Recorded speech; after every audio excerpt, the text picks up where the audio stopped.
You, John Fitzgerald Kennedy, do solemnly swear. I, John Fitzgerald Kennedy, do solemnly swear. That you will faithfully execute the office of President of the United States. That I will faithfully execute the office of President of the United States. And will, to the best of your ability. And will, to the best of my ability. Preserve, protect, and defend the Constitution of the United States. Preserve, protect, and defend the Constitution of the United States. So help you God. So help me God.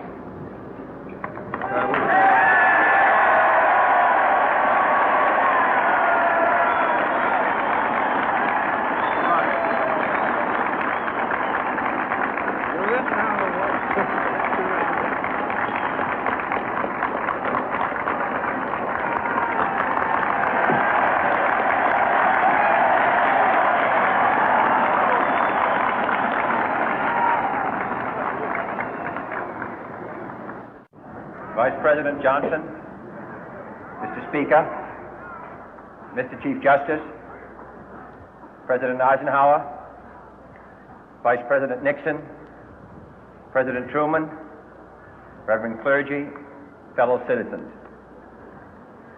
We observe today not a victory of party, but a celebration of freedom, symbolizing an end as well as a beginning, signifying renewal as well as change. For I have sworn before you and Almighty God the same solemn oath our forebears prescribed nearly a century and 3/4 ago. The world is very different now, for man holds in his mortal hands the power to abolish all forms of human poverty and all forms of human life.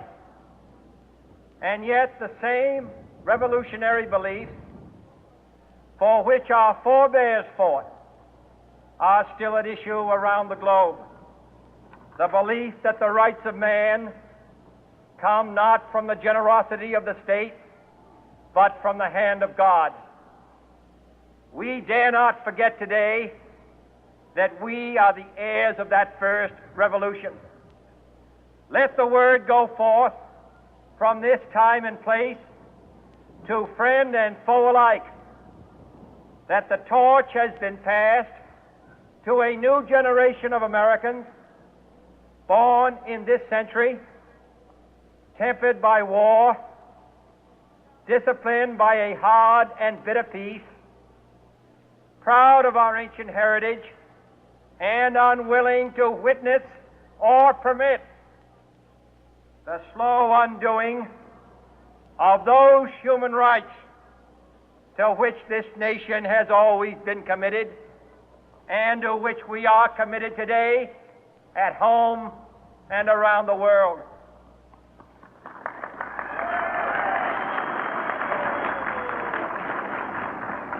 Let every nation know, whether it wishes us well or ill, that we shall pay any price, bear any burden, meet any hardship, support any friend, oppose any foe to assure the survival and the success of liberty.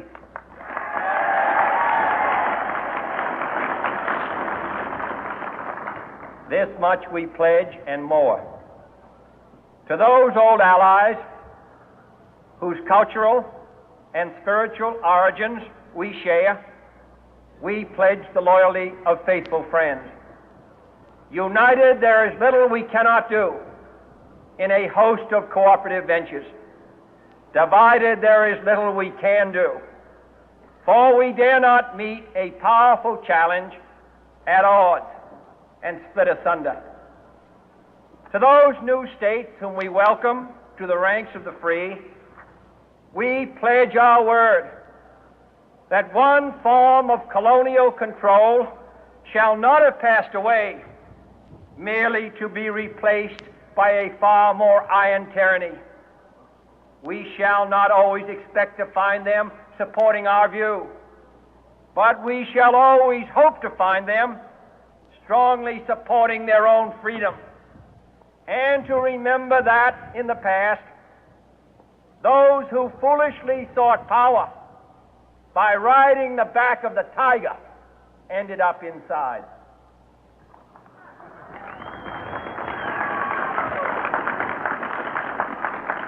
To those people in the huts and villages of half the globe struggling to break the bonds of mass misery, we pledge our best efforts to help them help themselves for whatever period is required, not because the communists may be doing it, not because we seek their votes, but because it is right.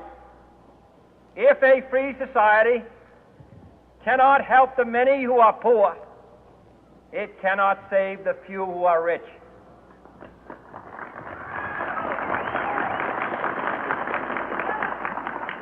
To our sister republics south of our border, we offer a special pledge to convert our good words into good deeds, in a new alliance for progress, to assist free men and free governments in casting off the chains of poverty.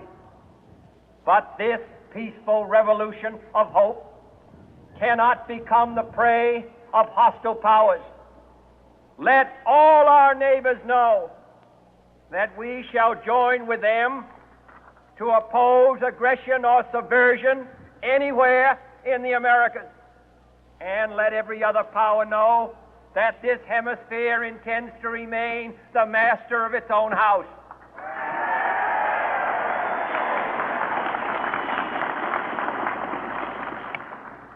To that world assembly of sovereign states, the United Nations, our last best hope, in an age where the instruments of war have far outpaced the instruments of peace, we renew our pledge of support to prevent it from becoming merely a forum for invective, to strengthen its shield of the new and the weak, and to enlarge the area in which its writ may run.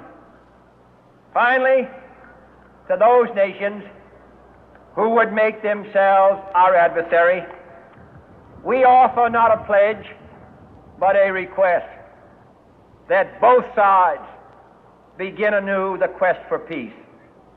Before the dark powers of destruction, unleashed by science, engulf all humanity in planned or accidental self-destruction, we dare not tempt them with weakness, for only when our arms are sufficient beyond doubt can we be certain beyond doubt that they will never be employed. But neither can two great and powerful groups of nations take comfort from our present course, both sides overburdened by the cost of modern weapons, both rightly alarmed by the steady spread of the deadly atom, yet both racing to alter that uncertain balance of terror that stays the hand of mankind's final war. So let us begin anew, remembering on both sides that civility is not a sign of weakness, and sincerity is always subject to proof. Let us never negotiate out of fear, but let us never fear to negotiate.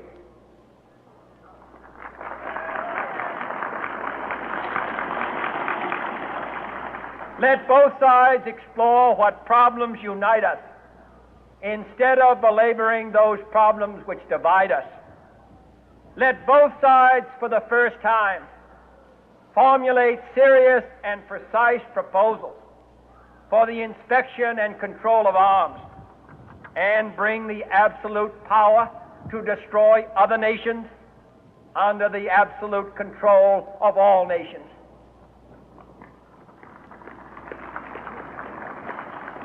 Let both sides seek to invoke the wonders of science instead of its terrors. Together, let us explore the stars, conquer the deserts, eradicate disease, tap the ocean depths, and encourage the arts and commerce.